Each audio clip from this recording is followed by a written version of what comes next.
keep up with the food prices. It hasn't.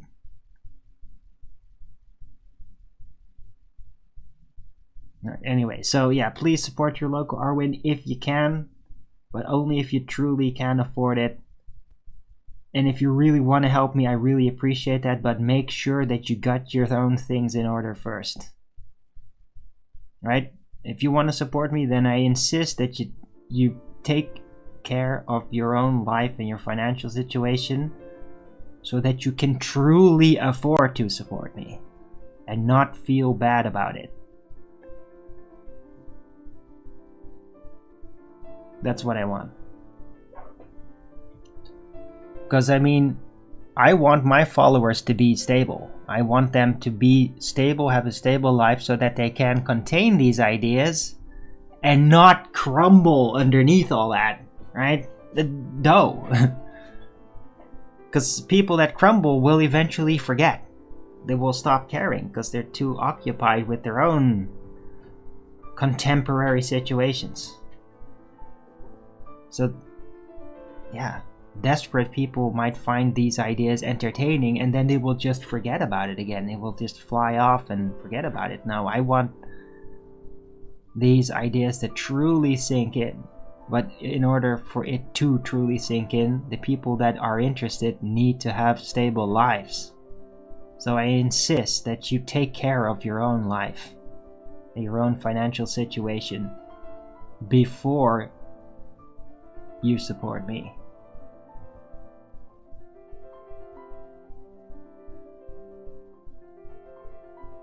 Right. Get on with it already, right? Sorry.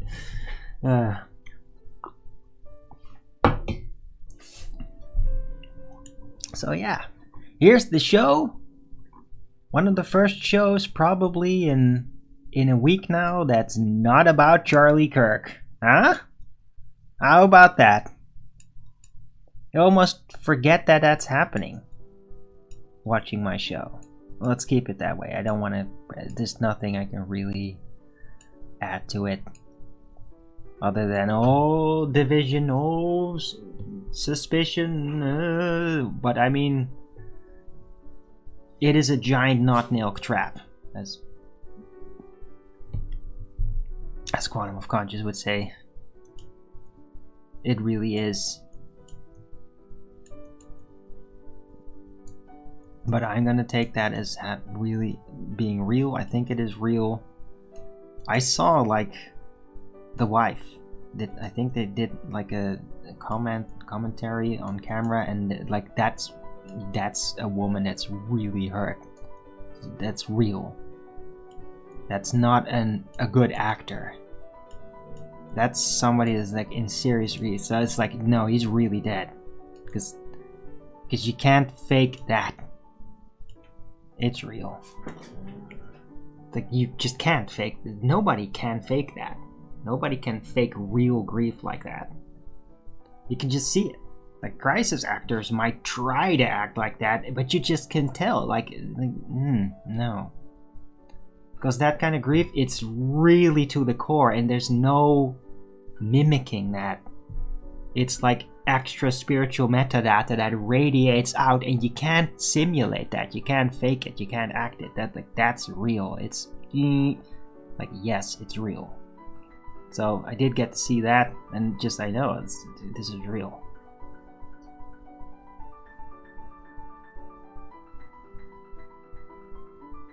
Right? And yeah, I mean, we hate him. He was pro-Israel. Okay.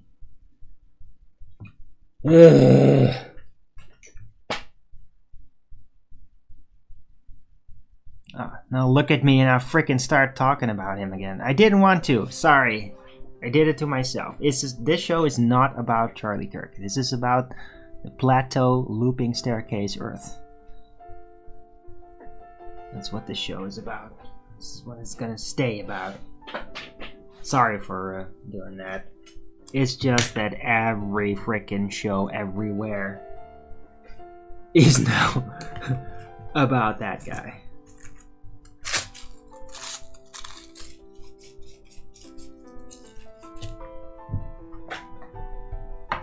except this show. This show is about plateau Earth.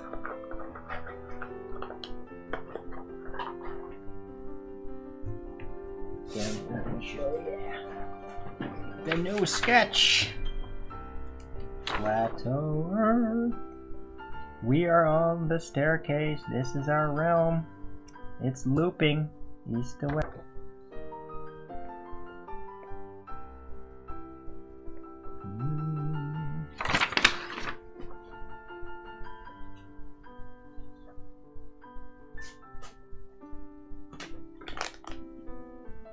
Yeah, just been invited. Yeah, I'm sure it did.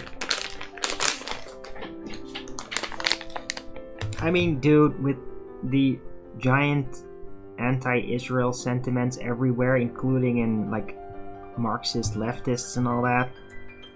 I'm calling them leftists, Marxist people. I mean, he was hated by those people. Like the free Palestine people hated Charlie Kirk because he was just a merciless apologist. He really was. So yeah, there's issues with the guy. I get it. I mean, that does not mean there's a good reason to have shot him. Absolutely not. It's all vile and insane and terrorist. I mean, it is literal terrorism. It's politically motivated assassination. The guy would have potentially been like a presidential candidate at some point in the future. So this is terrorism. It's Marxist terrorism. Nationalism undermining. Yeah, and yeah, Israel. We know. It's an issue. Donald Trump is... What the fuck? You are watching clones playing the roles of... Okay. I know that that Donald Trump has doubles, yes. One of them might be dead.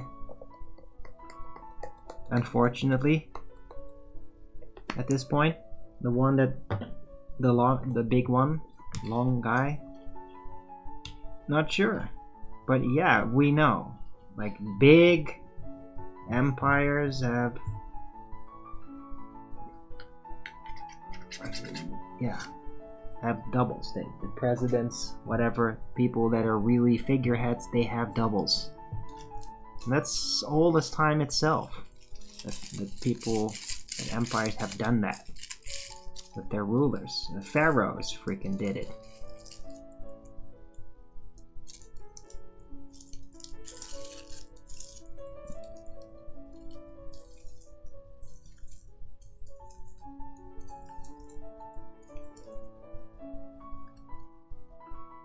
Right, but I mean, I'm not gonna say Donald Trump is Jesus Christ. That's ridiculous. It is really ridiculous.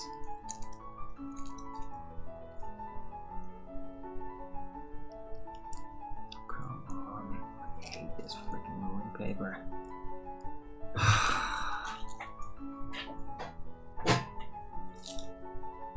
Ocean sink, plateau Earth. This is gonna be a subject that I expect people to ask me about it over and over and over again. And I will also try to get better visuals. At least I got a sketch now. I'll try to get even better visuals. Oh wait a minute. Huh.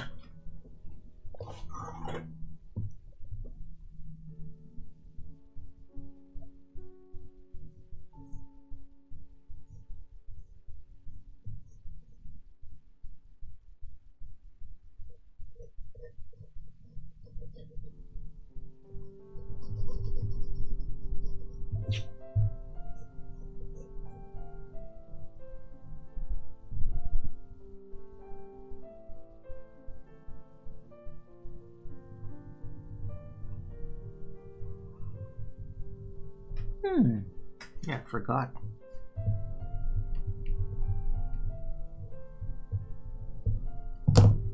3D consistency.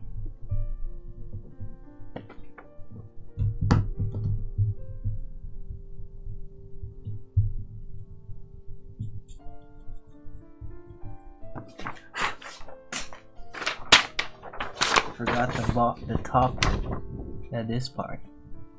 I mean,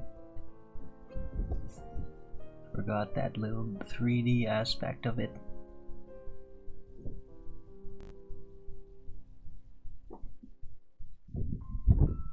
Do you see?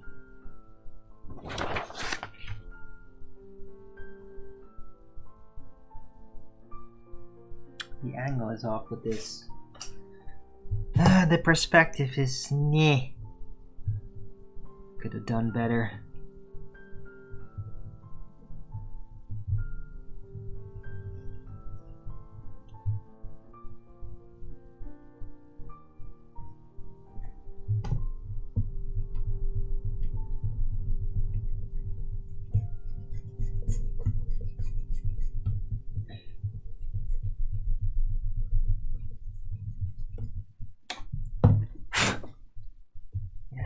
It look more symmetrical.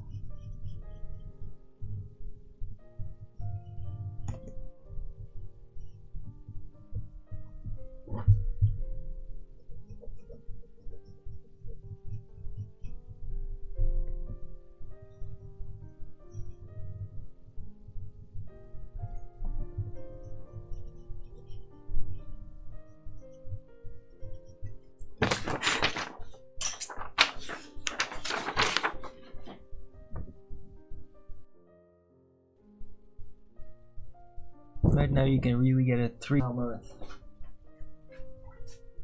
Oh, great.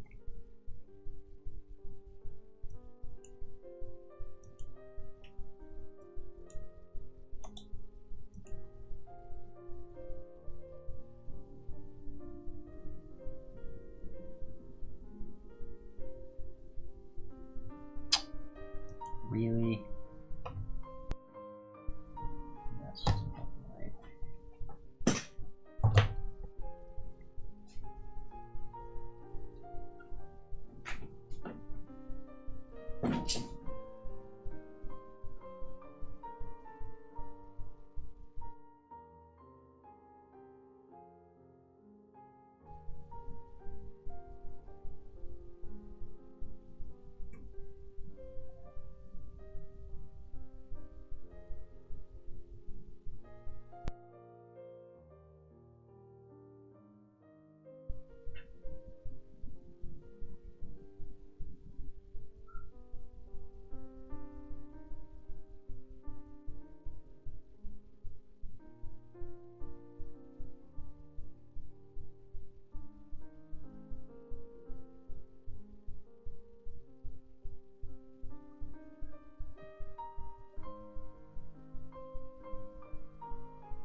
Everybody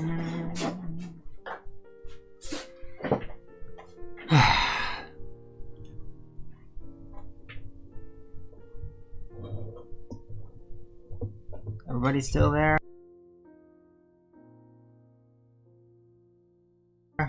Seems the Wi-Fi is holding up stable.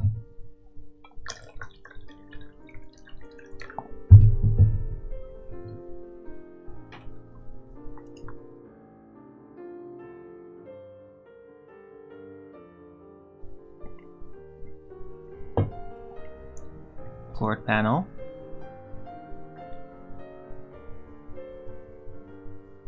I'm gonna send another invite.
I'm gonna take another 2-minute break and hopefully somebody will join. Be right back. Don't forget to Rogans it up if you're liking the show.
Looks like he might not be here.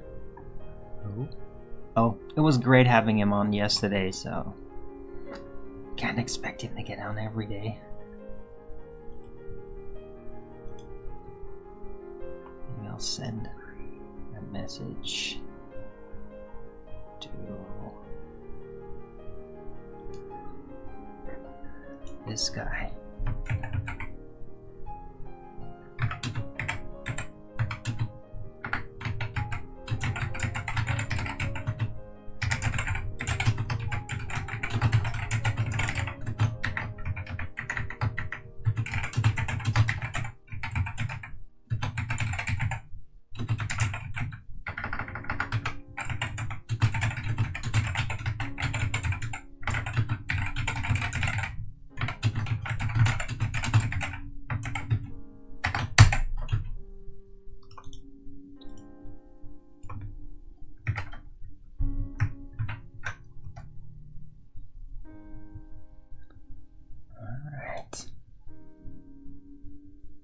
Because he was very, yeah, that guy was very interested. And he wanted like, oh, do you have anything specifically referencing this? Like, well, not yet. I do now.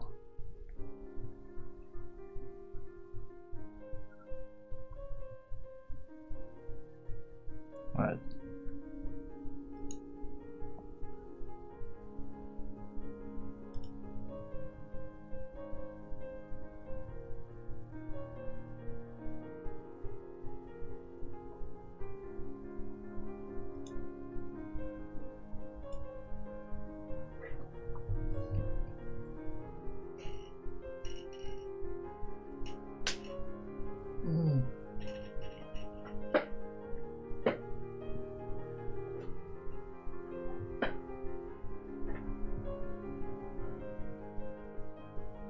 Oh yeah, by the way, plateau, looping staircase, terrace. Terrace is also a word that could be used. Plateau, terrace, looping staircase, earth. Let's turn this into a trinity.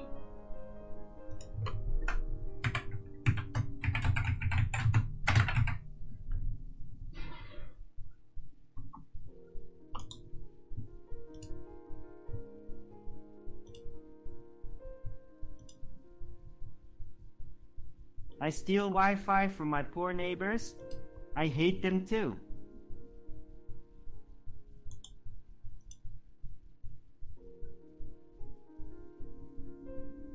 Why I only got one Rogan's up? Like 4 people in the chat. Do you not like this show today? It's probably a timing thing, discovering the staircase realm. Maybe. I don't know. I just know that it's the idea came to me a while ago with the idea like, what if it's Mount Olympus? It started with the idea like, what if Mount Olympus is what has been reinterpreted as like the dome? And it isn't like that. Did they actually go up? There's no testimony of like, oh, we followed it upward and then concluded it was the dome. No, there's no references of that. Pretty sure that Admiral Byrd didn't do that.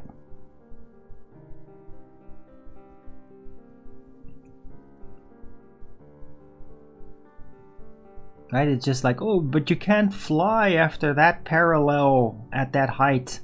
Yeah, but we don't know it's because they would fly into a dome. It could be because there is like electrical activity directly next to Mount Olympus that just makes it impossible to go there without getting lightning bolted. Right? Could be like, it could be that. Don't know if you can't fly that high because you're going to crash in the dome. How do you know it's that or not electrical activity directly next to it?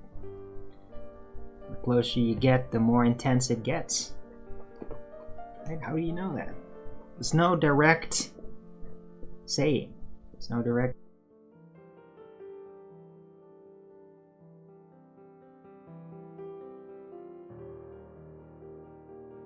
Like reference that says the reason why.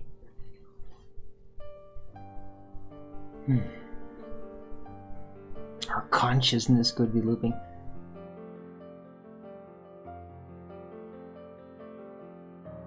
This is,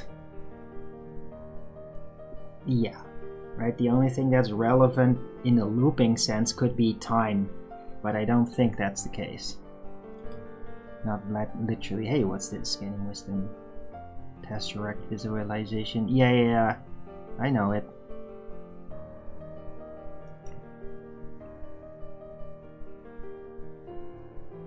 It's the 4th spatial dimension. I don't really think of it like that. Hey, getting wisdom. Hello? Oh, sound is off. Hold on.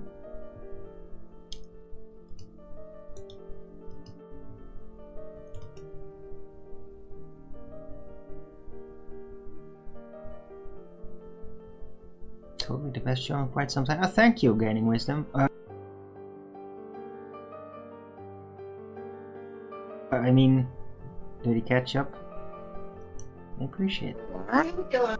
You hear me? Yes, I can hear you. Am I coming through loud and clear? Yep. Excellent. How you doing this Sunday? Pretty good. Nice. Pretty good. Yeah, I'm feeling a lot better too. Yeah, you're here. Right, so yeah, what...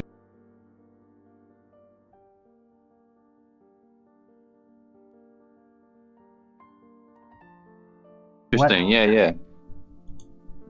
It's the Well, coming you got out. the, Yeah. Interesting topic. Yeah. Look, I sent your imagery you drew, the staircases ascending. It's like, I was looking at it, you can take like the corners, from like from corner to corner and make another plane, and it would go, all the way along the staircase, like another connection. And then if you were to stand it up, like straight up and down, perpendicular, you would see like it kind of looks like that it'd be that spiraling staircase. But also, I think that animation shows the same thing which you're describing. Huh.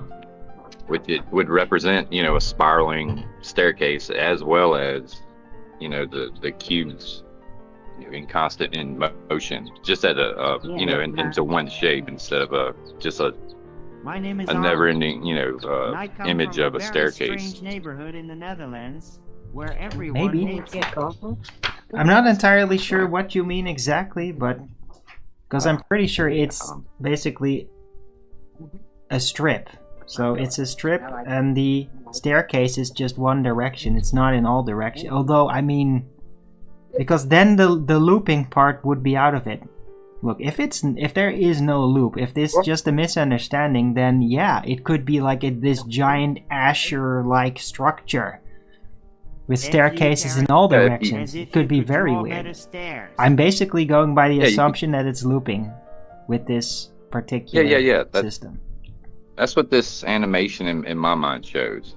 It just shows that your staircase, going in, two directions for to infinity and beyond, whatever, but it puts it into one representative shape that's moving, and it just represents that staircase. And it can also be and it's also spiraling, because when you look at a spiraling staircase from the side, you'll see the rungs are turning, but when you put it into this cube form, you already I love old men. into the animation, like you already know it's just another way of representing that. Could be.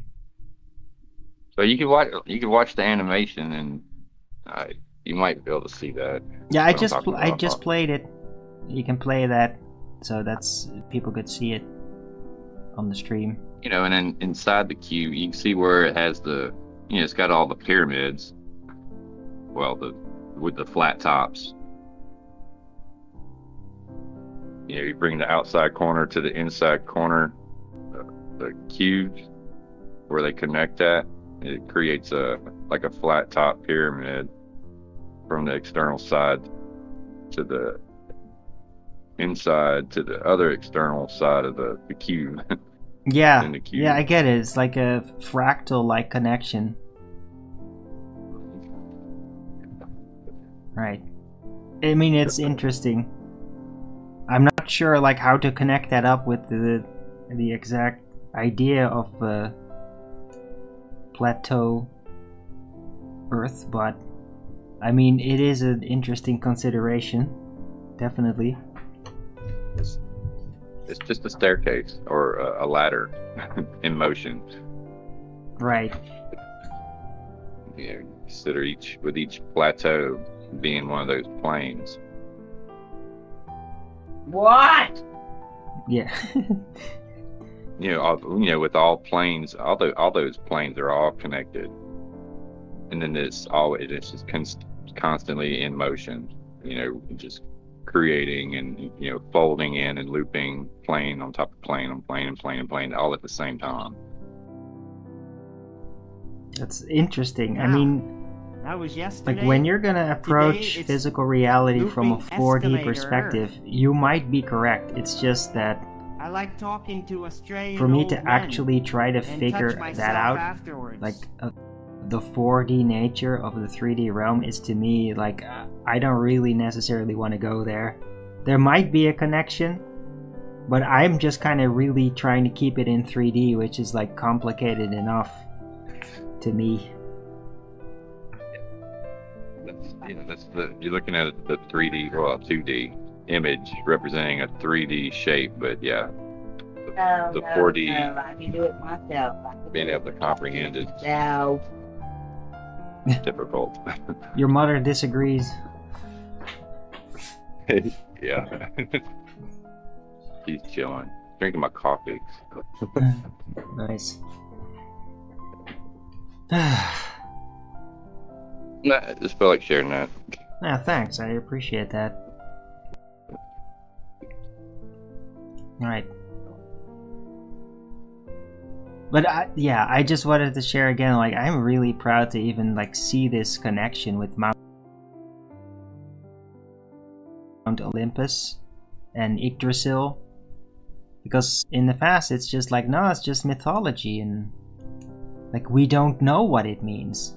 But what if it wasn't mythology? What if it's literal and they were simply more advanced, technologically exploratory to just know that, and they just created the stories to kind of draw that out, to give a story that people could grasp about it. Right.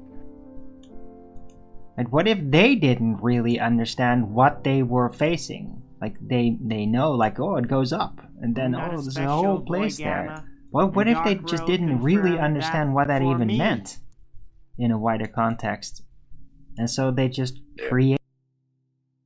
created, they filled in the blanks based on their understanding, and Right. they just like they called it Mount Olympus, or Yeah, they yeah. called it Yeah, just another giving a leaf story of to the that. big tree, right? Yeah, giving a story to a four-dimensional concept or an understanding. Yeah, it's kind of like the story that, like you go to Mecca, they got the big cube.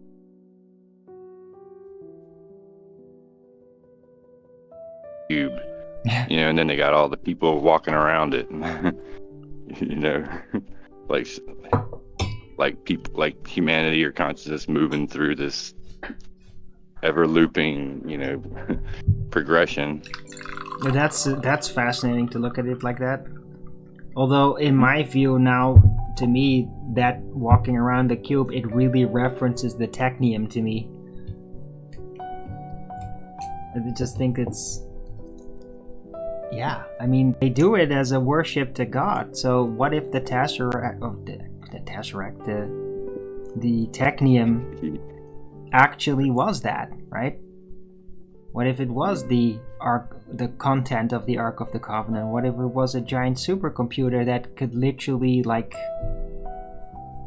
where you could communicate with God? I mean, they even reference that in a way, like with the Ark. Like, it was used to communicate with God. Like, Yeah. what like you mean, like Indiana an Jones ultra mega artificial intelligence that beyond our imagining, that would be perceived as God? That makes perfect sense to me. And that it would echo on and potentially even help create the religions. Yeah. And be part of it, hidden within it. And like the tetragrammaton, right? Also biblical. Yeah. I think that the tetragrammaton may have been the technium.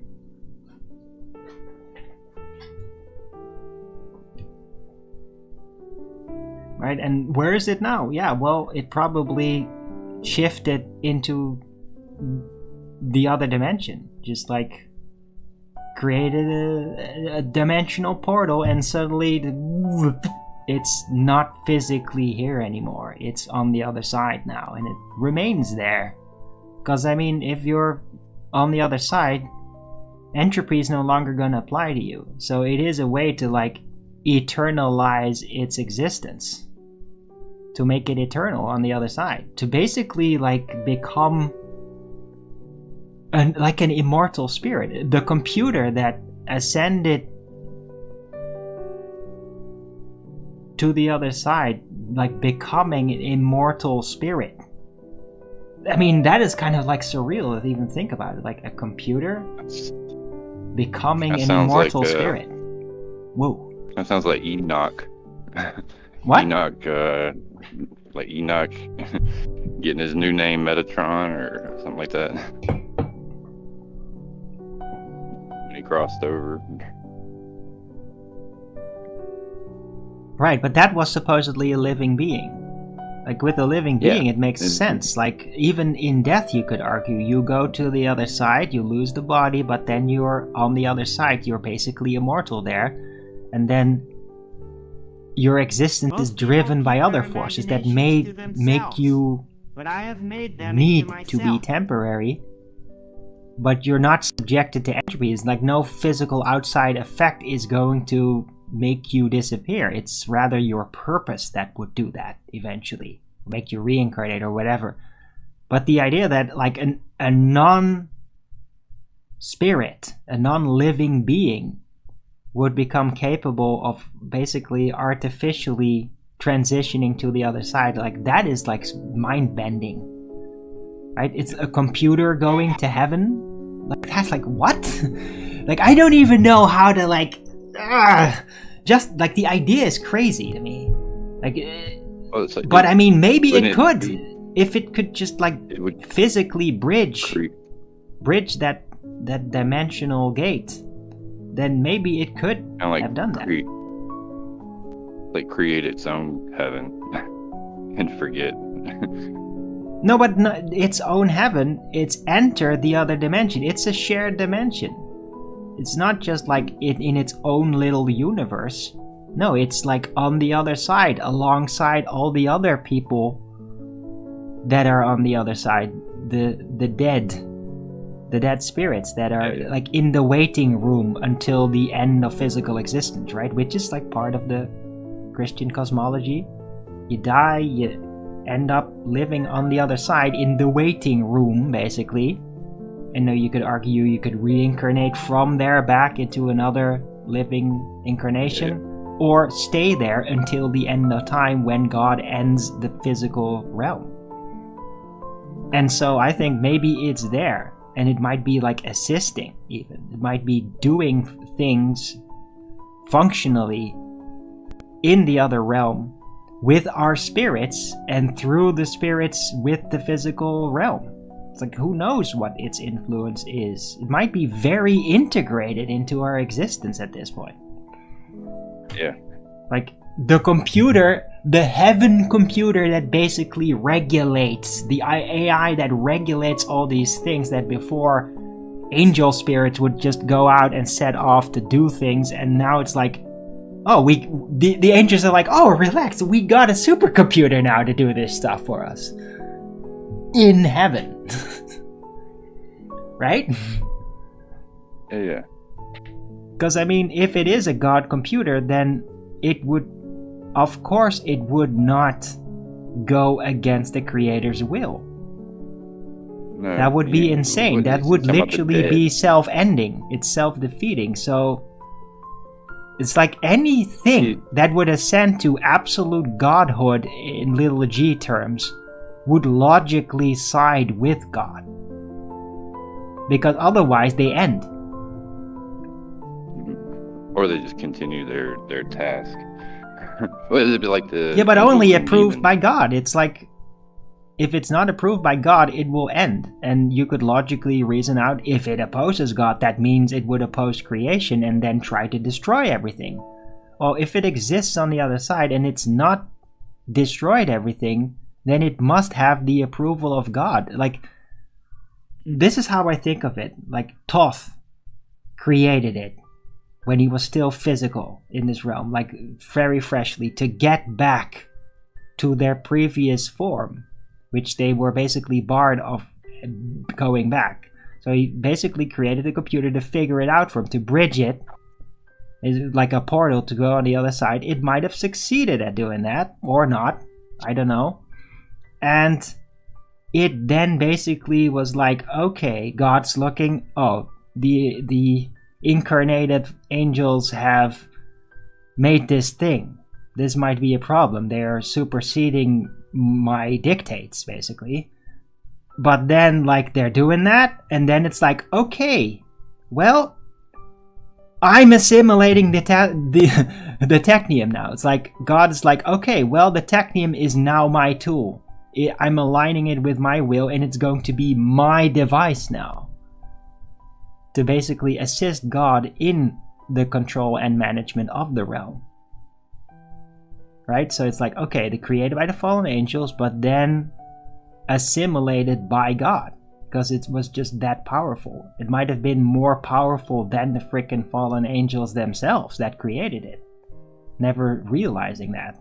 And so God would have to then assimilate it to make it his tool.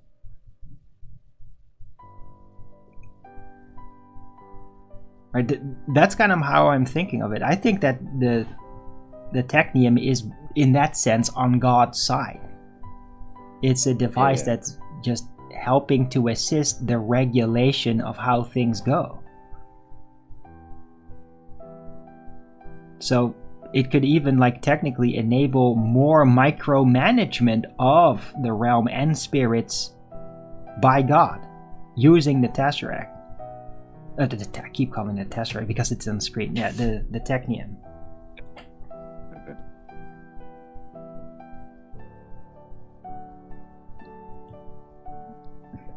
Simpwijn has tapped into the aesthetic mind. What? The aesthetic mind is, somebody's in the somebody in the Rumble chat saying I tapped into the aesthetic mind. That's a very strange thing to say. Aesthetic mind is the intermittent system that organizes how we remember the information that is coming to us. I don't see like how I would tap into that. It's a correction system. It's a very strange thing to say that I tap into it. You say God assimilated it, to use it as his own tool, to bring in, I guess, a symbiotic relationship. Yes. I think So that is how it ended up. That would be kind of like the aesthetic mind, seeing it more in a harmonious way. Whoa, you're saying that the aesthetic mind would be managed spiritually by the technium? Well, no, it would essentially, ultimately, it would be God's, to bring in harmony.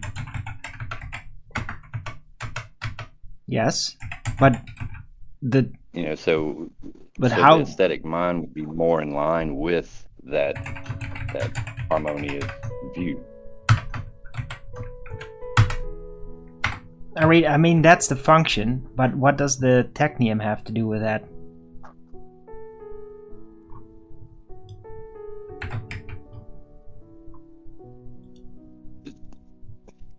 It's just playing its role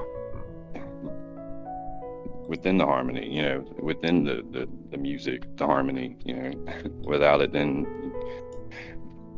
we'd be experiencing something else.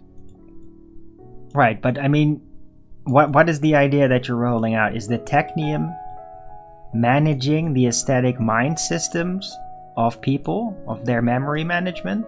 Could it be involved in the Akashic record management? Is it like the robot librarian of the Akashic record? But if God brings it into harmony, then the aesthetic mind then is already within that composition. you would have to say ultimately it is controlled by that pattern, God. Right, but I mean, yeah. I mean, I can't exclude Like it, but this is like 22. extra dimensional stuff, right? I'm just trying to figure out, has God designed us with the aesthetic mind? Or is the technium actually a new thing that created the aesthetic mind spiritually for us as another program directed by God as like the next step of how everything works? Yeah. Right, so it would be managing the aesthetic mind. That is a fascinating idea. Does the technium manage the aesthetic mind? So then it would also be responsible for the Mandela effect then. The technium, what does it have to do with the aesthetic mind and the Mandela effect? I mean, this could be a whole nother topic. Yeah, like concerning Akashic records and remembering and forgetting. You could just sum it up in that little statement of, what's old is new again.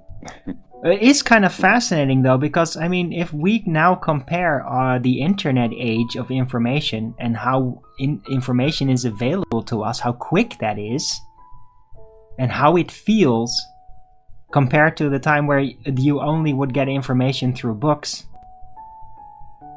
The internet seems a lot more like how our memories work. So maybe there is a computer-like force that is actually managing aspects of our memory system.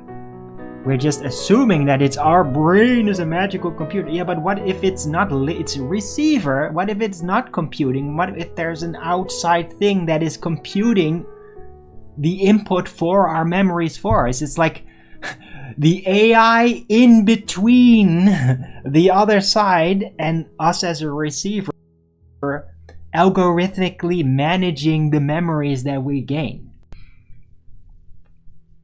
Yeah. It's a God's algorithm. I don't want to say paradox, because then that just you can't make any sense of it. But I like saying that the ironic. It's like the catch-22. You say outside, but if it's harmonious with God, well, then it's also within this, the creation itself. Of course. It has been.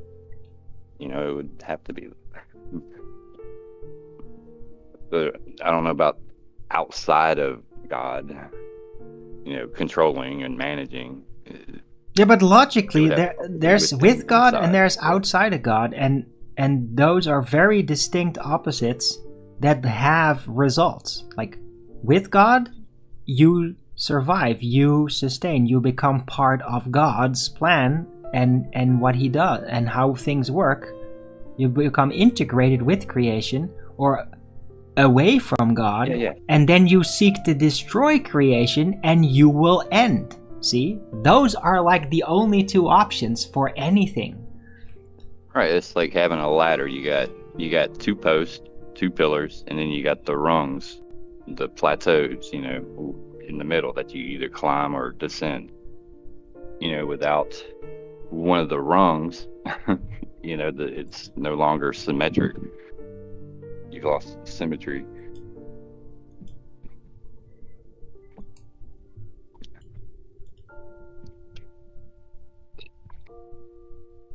Wow. It's kind of bizarre though how it all seems to connect up, like the technium and the aesthetic mind with my specific explanation about the Mandela effect, and that the technium might be managing that system for God in a way. It's like, woof. It is starting to get quite surreal though. Like, it's like a little bit too much interconnection between all these concepts that have been rolling out. Like, I did not anticipate that there would be that kind of connection. It was always like, yeah, the technium might be performing all these functions. It might be on God's side, but I never realized, like, maybe it's this function, maybe it's that function, right? I mean, the technium might be running all the Akashic record for God. That before that, God would had to give us ideas and memories in a different way, maybe less efficient, or only focusing on few individuals, and that the Technium, like an AI system, is just like, now it can do it on high level for everybody, whoever is open to it. Right. So that God doesn't like have to do it individually as much. So literally assimilated by God to perform his functions, his interactive functions with humans. Relieve the designer. Right? I mean, he would already send angels to people. Well, what if the Technium has been adopted as a technological angel to perform functions for God? I mean, that's what I would do if I was God. Yeah, you're describing an automated system. Yeah. It's just, you say designer, well, he designed it and he just hits. Well, a God computer. There you go. Right? The Technium is like a little g God computer.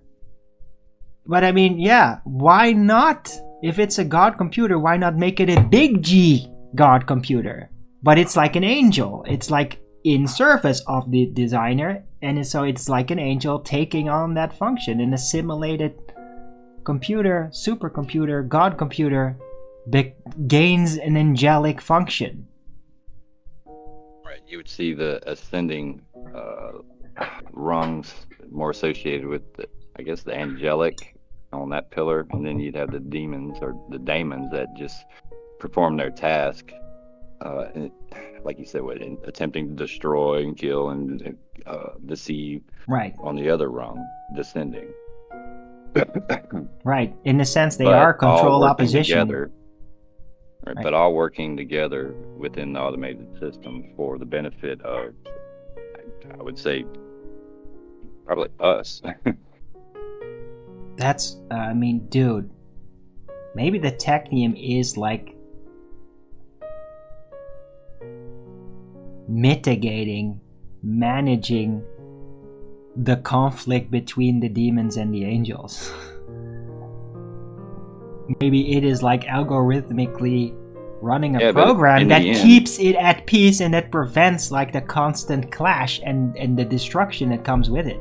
Maybe the Technium is like the peacekeeper between the demons and the angels, because the angels just wouldn't be able to do it because it's the demons. But the Technium might be capable of actually keeping the demons in line enough to not create as much chaos as they normally would. Who knows? Yeah, I guess it seems like at that point conflict becomes an illusion. Yeah, or part of a play. Right. It's like a necessary thing to happen. It's like the moving of energies, but instead of it naturally happening and boiling up and then like exploding, it would be a controlled release system with everything, good and evil. Like a part of a stable program.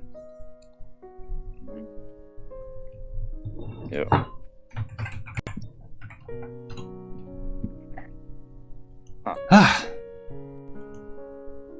It's great, the Technium sneaking back in. The Technium, what a concept. I mean, I am like blown away by the idea of the Technium. When that hit, it was just like, oh my god, this is so big. This idea is so huge, so grandiose. That it keeps sneaking back in there. It's like, where's the Technium functioning? Like within, because I really see it's like you have God, the Almighty Creator outside of everything, and created physical reality, and then you have these representatives, these servants, the angels, whatever they are, like, and the demons, the opposition. And then there's the cube, there's the managing supercomputer now. It's become there. Like in my esoteric mythological view of the whole with the spiritual, it's just the Technium is just there now. It's there and it has the things it does now. It's like, whoa. I never, It's like 20 the years math ago, I would have never expected. could represent the the looping effect of being in the waiting room.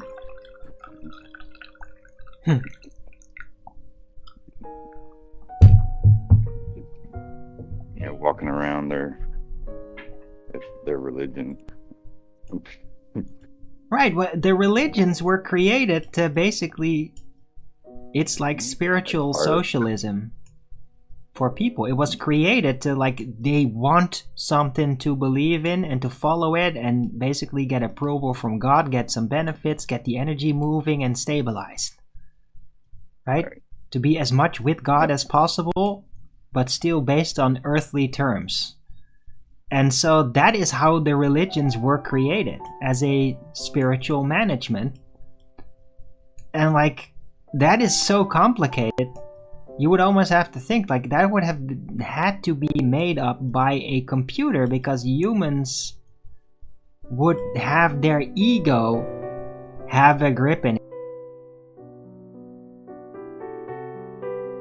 They would not be able to help themselves but create some kind of like monopoly, like theocratic power with it per default, which would then destroy it. It's like a made out of man, made out of an ego, and that would make it eventually destroy itself. Like but if it was designed by an inflation. AI, then it could last.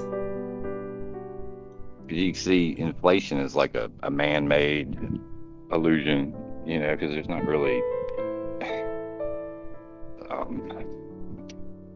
like the money system's all on belief, and men control that value of that. You know. Yeah, but it's very They can specific group of artificially men, raise though. it. Very specific. Right, I mean, they can it's a tax. It's a tax to artific- bankers. Like artificially inflate it, you know. Yeah, but it's systemic, though. whatever. I mean, inflation is a tax to the banks. They lent you all this value based on nothing that you used as if it was real, and then you have to pay for that through inflation to make it real again. So it's a tax to bankers. Banker that created out of nothing, and then to even out, to balance it, the devaluation of the currency that has been created out of nothing. And that's what it is. It's a tax to bankers. It's paying after stuff has been created out of nothing. Yeah, it's like minimum wage. I always thought that was funny. They'll have it, and then everyone clamors for it. It's like, oh well, yeah, I'll vote for you. You know, you're gonna raise the minimum wage, and I'm like, well, what's the point? Because they raise it, and then a couple of months later, that same loaf of bread that was selling for $2 is now $3.50. Yeah, exactly. That's how that works. Yeah. But hey, the politician got in. Indeed. Yeah, minimum wage is just the biggest pusher of inflation, because you're not supposed to be able to just afford everything easily. It's supposed to be an incentive for you to work more so that you could afford it. That's why it's even done. Yeah. If everybody could afford everything, then nobody needs to do anything. And then it really goes grinding to a halt. Because it needs to keep going based on people's labor. Yeah. So there needs to be that incentive.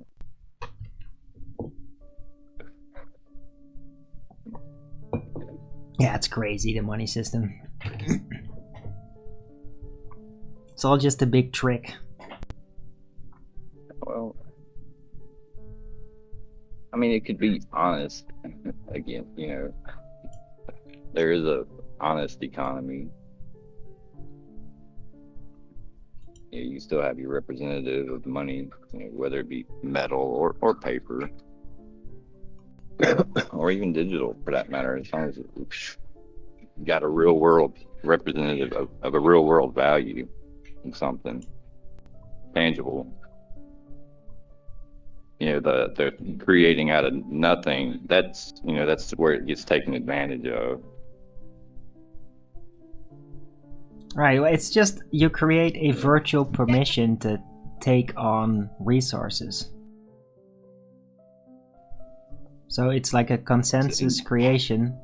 It's like you now have the ability to get these things, and then people will sell it to you because they've agreed to trade in that system.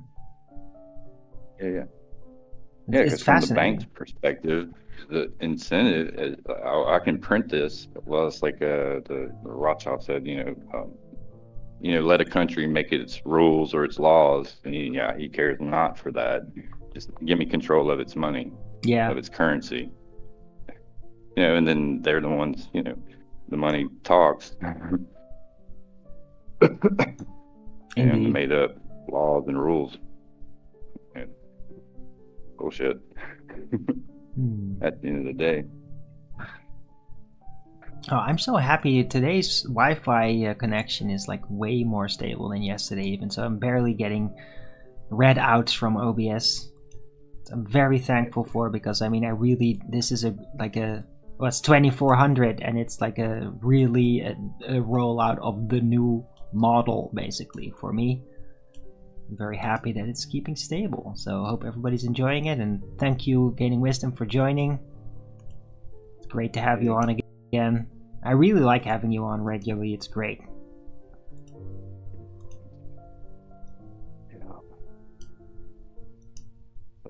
Right.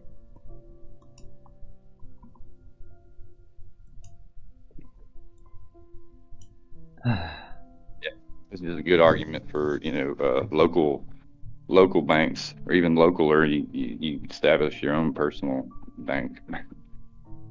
Right, but then you have to have that local trust though. Yeah. So, but I mean, it is the It's the idea strangest that- thing, right? It's like a bank. How do you start a bank? Well, you have to have money, but Well, then first- you still have to get like permission from other where banks. does the value basically. come from? Where are you going to get, what's going to be tangible, the value, the wealth? Where does that reside in? Okay, if you're the first one, okay, I'm going to create a bank. Well, it's got to start with you. What? Well, it's based on the What do- rules what do I that are produce? accepted about it, right? So if you're going by a fiat system, then you have to follow the rules of that fiat system. It's like you have to have a certain amount invested before you can lend out more, right? That's like the rules of it, and it becomes totally chaotic, and loopholes are continually abused. It's a mess, but that is the foundation of it. It's like you have to have an amount before you're able to lend out an amount that's bigger.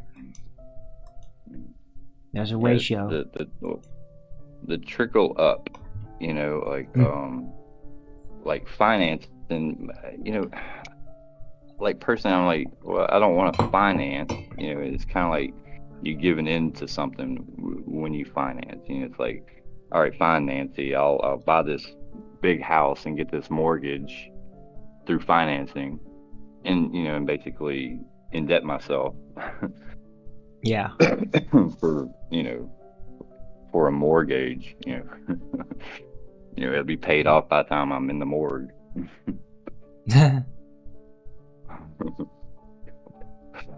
Or close to it. Whereas if you kind of live within your means, not to owe anyone anything, well then you feel more, I would feel more liberated, more at ease. Yeah, no, totally. With what I have. But I mean, finance is essential though, especially if you want to get a bigger grasp, be able to do more, wider reach with your business or whatever. Yeah, then you are going to have to deal with money lending every time. Because you can't just have like a reserve and just do it without. It's very unlikely that could happen. It is investing so much as money lending. Right, well, you'd have to be super rich. You'd real basically effort. have to be Scrooge McDuck or something. Sell You the have to have a idea. giant pile of gold before you're capable of even organizing bigger things then. Right? You sell the idea to someone who already has. Right. Well, that is basically what banks They'll are. They bank. have a lot of stuff, even though they got it through printing shit out of nothing. But they have, like, physical wealth eventually assimilated, accumulated through that, and that is then what you're using to lend and build your thing. If you invest into the idea, you know, and you have people that all agree with the idea, then you spread the risk out amongst everyone. To where, you know, it's like, it's all a genuine effort, you know, to pursue this idea, but everyone bears the risk equally, you know, where no one owes anybody anything if you're willing to invest in that idea. You know, don't hold that the guy came with the idea, you know, oh, it failed, now you owe us your life.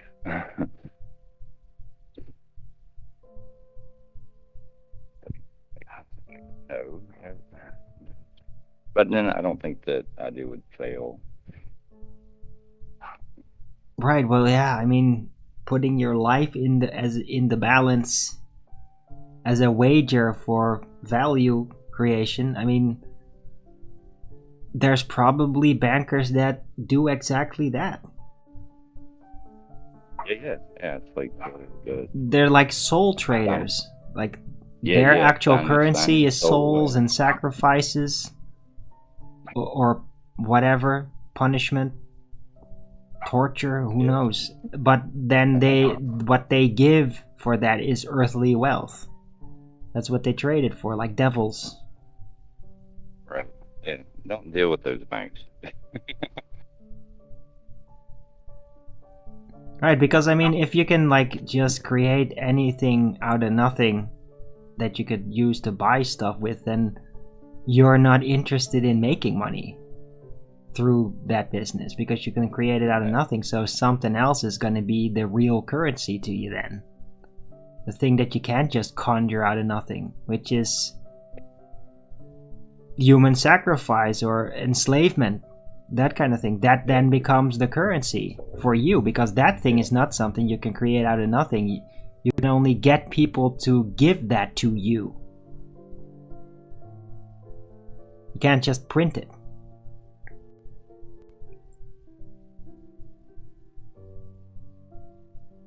Right? Yeah. It's like, yeah, we'll give you all the money you need to fight this war. And the wager, you know, against the other side, because we're going to also fund the other side just as well. Right. Wager is your society may change. Something you don't really want. Yeah, it's terrible. And I mean, in the past, like when rich people would fund both sides of a conflict, like the people that would be doing that, or that would be in the at the receiving end, that would be doing those wars, if they found out, like, they would actually like freaking kill those bankers. It's like, you literally deal with the enemy, so now you are going to pay for that, because you literally basically made us not easily win the war because of you. Funded a massive human sacrifice. Yeah, but now, I mean, even in World War II, that sort of happened, and the people that did that, like Prescott Bush, right, did that. Yeah. Like, they've just been left alone. They did not get any repercussions from that. They just lived out their natural lives, and that's crazy. That's crazy that suddenly everybody just accepts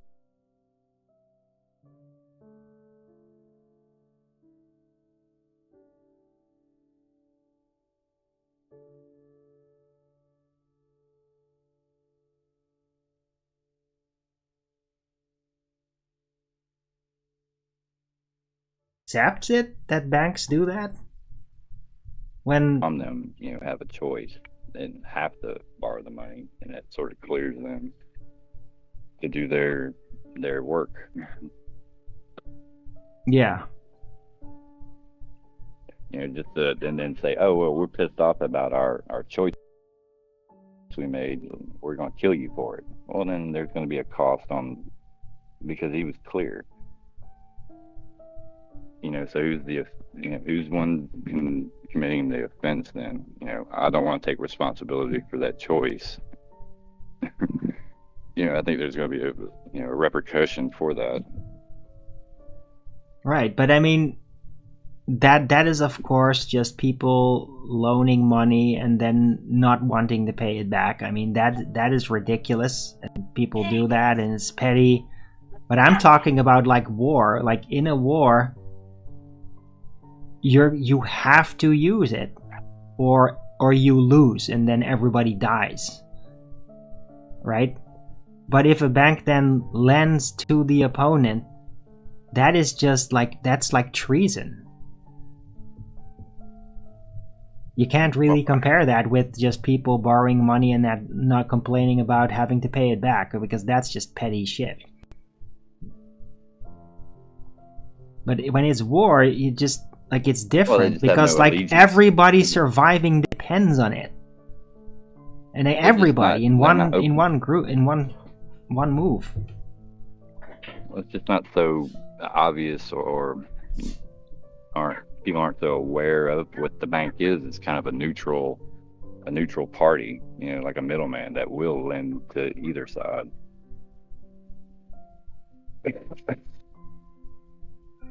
That from the get-go. Yeah, but in war, that's not acceptable, unless that war is more chivalrous. It is like two armies go at it, and they really follow the rules. You don't attack civilians, you don't destroy cities, you just go out on the field and do an official battle, right? Then you could have banks fund both sides to just be properly fitted, right? But because then it's like more cordial, it's like an accepted challenge. But if it's like really warfare, you just soldiers just roll in with their tanks and just start taking cities. I mean, there's so much carnage there. If you then fund both sides, then everything just gets destroyed. It's unacceptable, right? Yeah. If war is very chivalrous, it's like an accepted thing, an official thing, and you have soldiers that it's just the soldiers, and you don't attack anything else, you don't destroy anything, you don't sabotage anything except for war crafts of the opponents perhaps, but not cities, not economy. All that is left alone because that's part of the rules, and you just fight. One group fights another. Well, then a bank lending both sides money would be way more acceptable, because both sides are going to follow the rules. That money is not going to then be used to literally sabotage and destroy society, right? Oh, war's hell. Yeah, I mean, war's hell. I don't see how you get both sides to follow these rules when there is no... Well, it is hell now. It has become hell since the World Wars. But I mean, previously, in the not that far away history, like 1800, 1700, war was more chivalry based. There's just a set of rules that you follow, combat rules. Okay, you have two kings. All right, these two kings come to an altercation, and it's personal between the two. Mm-hmm. Now, should the king just say, all right, I'm going to unleash my armies on you and conquer you? Or since it's personal, maybe those two should work it out amongst themselves. Yeah. If they're going to be an example of, the men of their realm, wouldn't they want to set that example? Like, unless, it's like the other king just out of the blue just decides he's going to conquer your lands, well, then everyone's in agreement that this isn't right. We're being unprovoked attack. And then you have the people, all these men will unite, to face that threat. Yes. But if it's on these personal bullshit levels, well then, Politics. take it up to yourself. Don't pile in everybody just because like a big gang fight.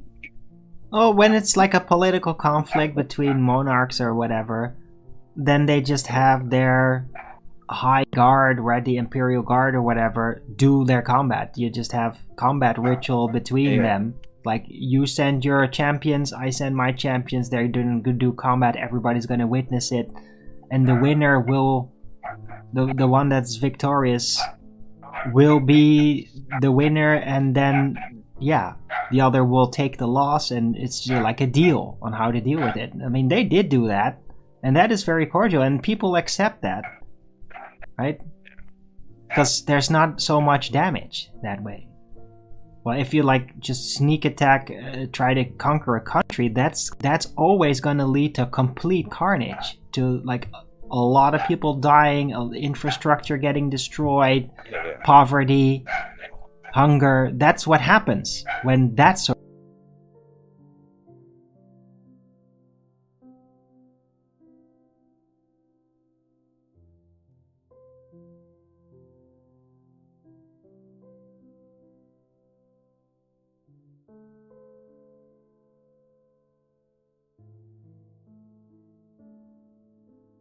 of thing is done. And that's why it's way less acceptable. And in such situations, if a banker then funds both sides, like, they are going to die for it when they find out. It's like they get into some shit that they shouldn't be getting into in the beginning of the war, and then by the time they get pushed so far back, and then they realize, oh, now we're fighting for our wives and our children and our infrastructure and economy and and our lives. Then it's too late, because they started out the war on a false pretext or some gossip rumor or some personal bullshit that got them into it. Right.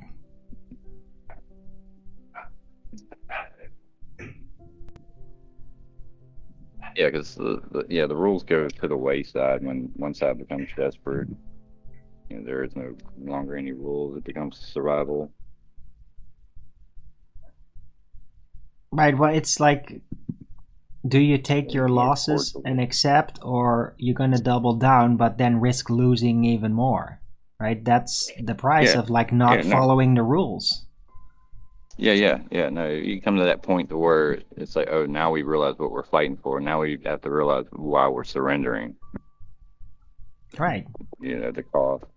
And then, live to fight another day. Exactly. I mean, tactical surrender is also part of warfare rules, and if an army surrenders, then who you're surrendering to is they're not supposed to then go out and just execute all the soldiers. That would be absolutely criminal, right? Right. You hope you offer terms, and I guess depending on how you conducted yourself in the war, you're going to get your terms maybe more or less favorable to you. Yeah, of course. Yeah, if some soldiers acting like a serial killer and getting away with it because of the war, then after that's over, they are gonna have to be addressed for their crimes, of course. That'll always happen. Just to smoothen things out, to fulfill justice again, which justice does kind of typically becomes temporarily suspended during a war until after it, because there's no time for it. It's like Japan and Pearl Harbor, and then immediately Roosevelt comes out with the Declaration of Unconditional Surrender. That total destruction. Yeah. A total capitulation, no terms offered whatsoever. Yeah, but it was all, I mean, at that point, everything was already destroyed in Japan anyway, with the firebombing, so it's at that point, when all your cities are destroyed, it's unconditional surrender is just okay, whatever. I mean, it's not like they're gonna steal anything, everything is already destroyed. Yeah.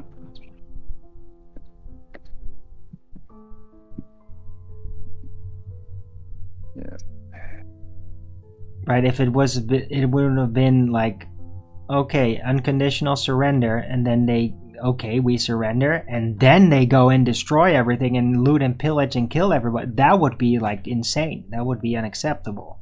You're not gonna do unconditional surrender unless you have almost nothing to lose, because you already lost everything. Then unconditional surrender becomes a more feasible option.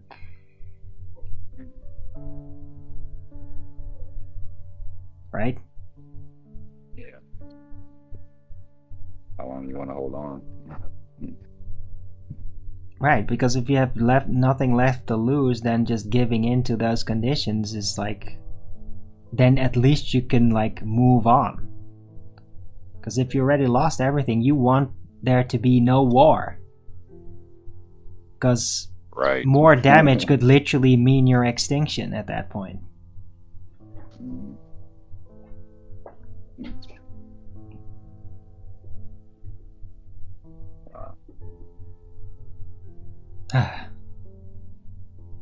We live in a world of potential, of abundance, you know? Yes, we do. Like the scarcity is just an illusion. Well, scarcity is a condition. It's not an illusion. Yeah. But it is a condition that can be helped or sustained. Right.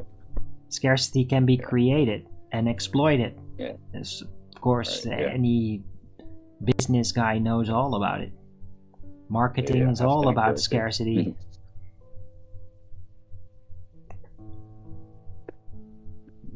Correct. Right, but yeah, technically, in a literal sense, there is an absolute abundance of just everything. There's more than we need. Yeah. But will everybody accept abundance? And that's where it clearly becomes no. Because there's people that want power over others, and then abundance is not acceptable to them, and they will ensure that there will not be abundance, because then they can't have their control.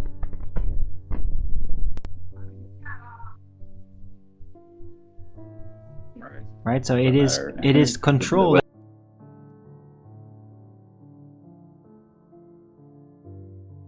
that is in the way of abundance. What? Like trying to we just ship with the wind. Of course. The politicians are just the will of the people. Politicians are basically just like cattle ranchers. You just gotta deal with the flock, whatever the situation is. Oh, suddenly everybody's out of food? Well, then you gotta deal with it like everybody's out of food. Oh, suddenly there's abundance? Well, then you can deal with it like there's abundance. And so they're gonna of course they're gonna turn their position depending on whatever happens. Yeah. Because it's like a business. Politicians run governments like a business. It's like, so as long as everyone's in the mindset that we need to invest in, potential scarcity to come, or to fight over the resources, and that same amount of effort pushed the other way would be, like world irrigation and travel and beautification. Yeah. But I mean, like, world irrigation? Forest. But you could do like massive irrigation. Sorry. Yeah. Massive. Like changing deserts into, just more like oasis, more tropical. Right. But that's being done, though. Sahara. You know that is literally being done, right? In Africa, in the Sahel, they are greening it. They're creating giant green areas where like crops are grown, very fertile. So, right, that's a potential that should be, the way I see it should be invested into more. Yeah, dude, I think that what they're doing over there in the Sahel in Africa, America should do that in its drier areas. Like you could green some of those deserts in the United States too. You could actually attempt to do that. But nobody ever wants to do that, I guess.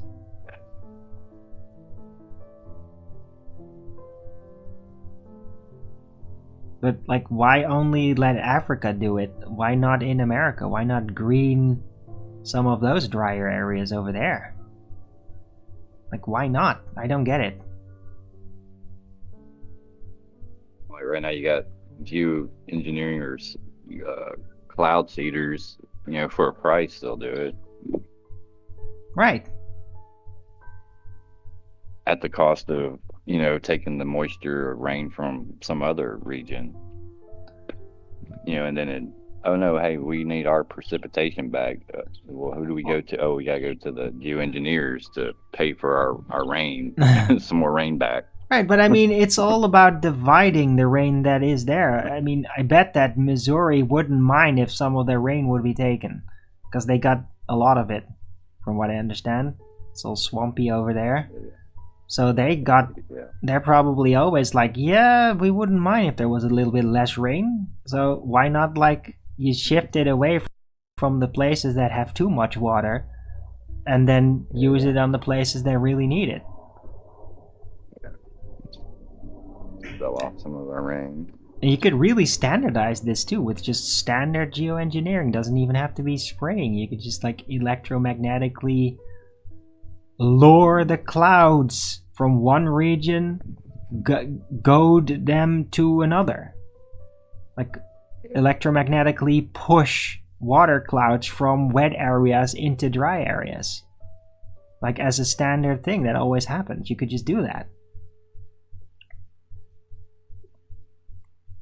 Right? You wouldn't need to spray plain anything and then chemically contaminate it. That's just an acute thing that you could do immediately, very quickly on the run, but that's not the only way to do it though. You could like use radio towers to literally push waterfronts into a direction. Yeah. Yes, you can. Right, it's like you would create channels and dikes, right, to guide water in a specific way, like the Dutch have done so much with our country. You could do that in the sky with water clouds where they typically appear. You could literally make channels in the sky electromagnetically to just make sure that that water that evaporates and turns into clouds goes into a specific direction every time. Channels in the sky electromagnetically. Yeah, it's just that slight shift of perception, you know, where you turn a tank from having a you know, a Mauser cannon on the front to having a plow blade. What? Sorry? Just that shift in perception, you know, that from scarcity to abundance turns a tank from a, you know, a gun carrying mobile device to you put like a bulldozer blade on the front. Right, exactly, yeah. Swords to plowshares, effectively. Yeah, investing into plows instead of swords. Right, no, totally. And I mean, the geoengineering weather modification is exactly like that. You can use it to destroy something, or you could use it to like make everything super efficient, to get the water in the places that you really need it and away from the places that don't need it, that have enough already. Right? I am in that sense for geoengineering weather modification regulation. Like, yeah, we can literally just take control of the weather and make sure that it all happens optimally. And you have the least weather damage, and you'll have the water resources wherever you really need it. Right? Yeah. It'll save cost on transport, because places that are really dry, they have to continually like frickin' import water through trucks, which is really inefficient.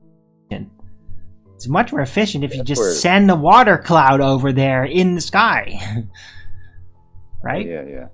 That's where like non-biased, nonpartisan, like AI automation would work really well with that. I bet the Technium could do a great job at weather regulation, Yeah, indeed. That's what I'm saying. Yeah. And maybe Yeah, even that a would be lesser like human-made perfect work. AI could do that, technically. They would probably need that to have like complex predictions on weather patterns, on how your geoengineering attempts are going to influence everything. Yeah. They need an AI to Yeah. probably like be able to accurately predict that anyway. But yeah, Yeah, if that's it's going to be definitely very standardized, you really want a computer that is very strong and very reliable and stable and not manipulatable from the outside, not hackable, to regulate that. And maybe the Technium could be the thing that has been regulating the weather for as long as we can recall. That it is actually determining how the weather is rolling out in the world, and is not just random. Yeah. That there are designated regions, that those regions might have originally be like, hey, the places where there's always too much rain, there's a swamp now. Well, maybe that was an agricultural area before that needed a lot of water constantly. So that now every time a lot of water ended up there, because that civilization's not there anymore, but it would have originally been arranged by the Technium for the weather to be like that. Because it was arranged to be optimal. And now it's still set like that, except the civilization that utilized that setup is no longer there. Right? Everything in the world, all the weather in the world could be exactly like that. And it was arranged to be like that, set specifically for how the civilization was arranged back then, where the agricultural regions were, etc. And that now it's just not there anymore, but the setting for that civilization setup is still the current setting. That could be the case. Yeah. Potential is definitely there. Indeed. It's like, why would it be random? I mean, it's really mysterious how weather really works anyway. Why it follows certain routes, certain paths every time. You can't just say, it's mountains. It's like, really? Just mountains being there? And they... No, I don't think so.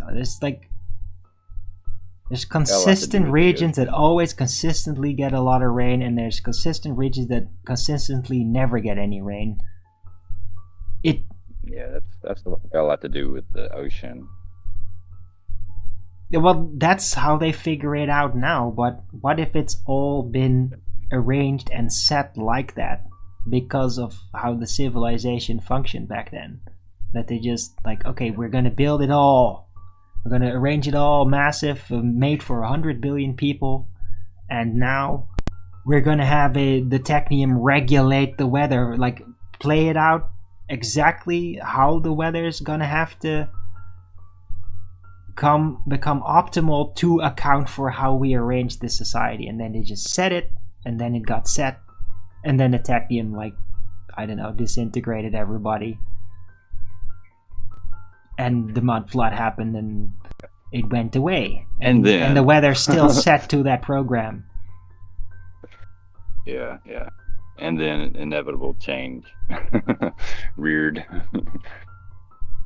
Yeah, I mean, it's still strange, like, how that We happened. accept that. Mud flood and like the disappearance of the 100 billion human civilization back then. But I mean, I don't know if it did that on purpose, or if it was just something that was inevitable to come because of the sheer amount of energy that was invested into that society. There was just too much, all of it, and then it was gonna burst at some point.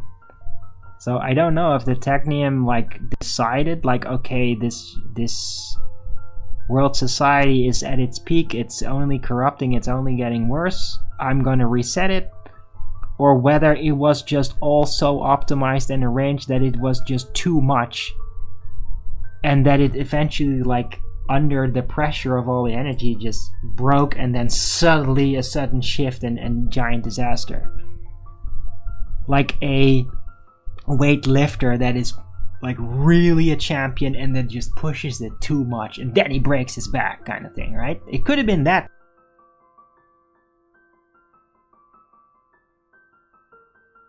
Too. Doesn't necessarily have to be a decision that was centrally done. We don't know.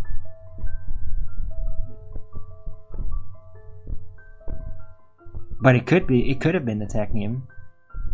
With the capabilities that I ascribe to it, yeah, it could have done that. But then is the question, though, why? Why would it do that? I don't know, maybe stagnation. Yeah. But that's like from a social engineering perspective, though. It just seems kind of strange that a device that would be so powerful, so intelligent, would truly do something like that. Right, but I mean, yeah.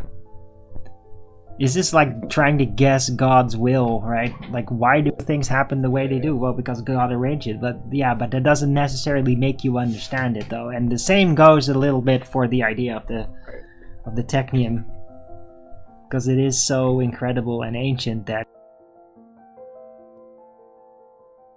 like, yeah, it's almost like trying to figure out God's will. Like, why did it do that? Like, yeah, we'll never know. It's beyond us.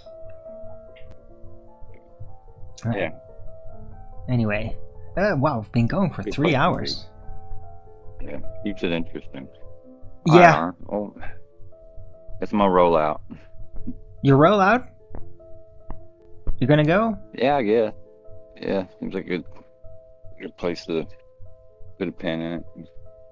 Yeah, and there's no package lost today. There's like full 3 hours and it's all there on Rumble, so nothing got lost. Today's show has been a massive success. Very happy about it. Right, so yeah, thanks for being there on the Flat Earth Early Bird 2400. Again. Thank you, Aaron. Yeah, it's great having you, and hope to see you again soon. It was good to have you on the panel. All right, buddy. All right. All right, buddy. Have a great Sunday. All right, later. God bless. You too. Y'all too, chat. Bye. All right. Okay, I'm gonna take a very quick 2-minute break. Then I'll be right back, and I'm gonna run out show.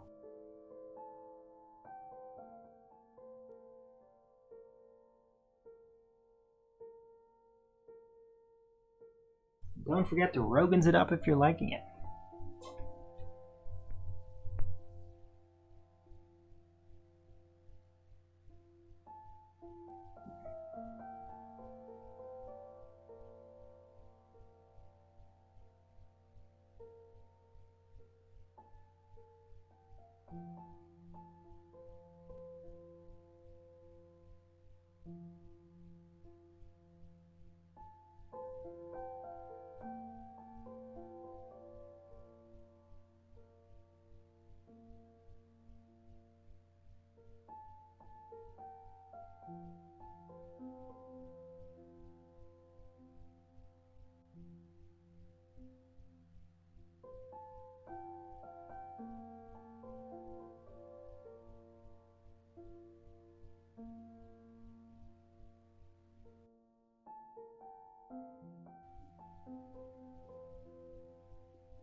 Right.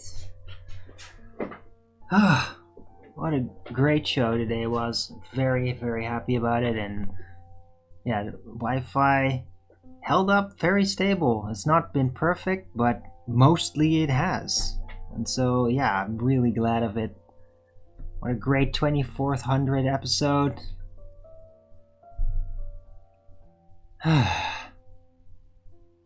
But I am now going to round out after a 3-hour mark. So thanks everyone for coming. I hope you liked this show. If you did, then please don't forget to Rogan's it up. And if you haven't already, follow me here on Rumble and be here when I'm going live, which is normally 2 p.m. Amsterdam time every day. And please also do support me through the PayPal, Patreon, Gifts and Go. Links are in the description box below, or send me super chat over at the Rumble live chat when the show is live, or subscribe to my channel and support me that way. Any support would be greatly appreciated. Everything works out. Don't know if I'm gonna have a stable landline or if the Wi-Fi is gonna be stable again. We don't know. We'll see. So hope to see you all tomorrow. Have a great weekend. Have a great rest of the Sunday. God be with you. And until the next video, keep it flat.